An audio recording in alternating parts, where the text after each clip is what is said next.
இந்த பிறந்தநாள் பாடலை எங்கள் அண்ணன் நாகராஜ் அவர்களுக்கு இந்த பாடலை சமர்ப்பிக்கிறோம். இனிய பிறந்தநாள் வாழ்த்துக்கள் அண்ணா. பாசம் காட்டுவாரு பச்சை குழந்தை போல என்ன கொண்டாடலாம் அண்ணன் பிறந்த நாள. பாசம் காட்டுவாரு பச்சை குழந்தை போல கெத்தா கொண்டாடலாம் அண்ணன் பிறந்த நாள. கோமா முறைச்சி பார்த்தா ஜல்லிக்கட்டு கால 2000 ரூபாய் நோட்டுல தான் போட்டு வந்தா மாலை. ஆனவம் இல்லாத 6 அடி தங்கண்டா அண்ணன் நடந்து வந்தா அதுரும் பாரு எங்குண்டா.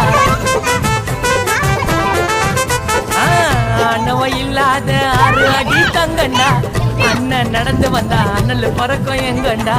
கள்ள கபடலாத சுத்தமான மனசுடா, கள்ள கபடலாத சுத்தமான மனசுடா.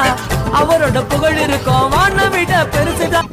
சப்ஸ்கிரைப் பண்ணுறனாலும் ஷேர் பண்ணுறனாலும் உங்களுக்கு எந்த வித லாஸ் ஆகாது. எனக்கு ஒரு சின்ன மோட்டிவேஷன். அதனால் தயவுசெய்து சப்ஸ்கிரைப் பண்ணி பாருங்கள்.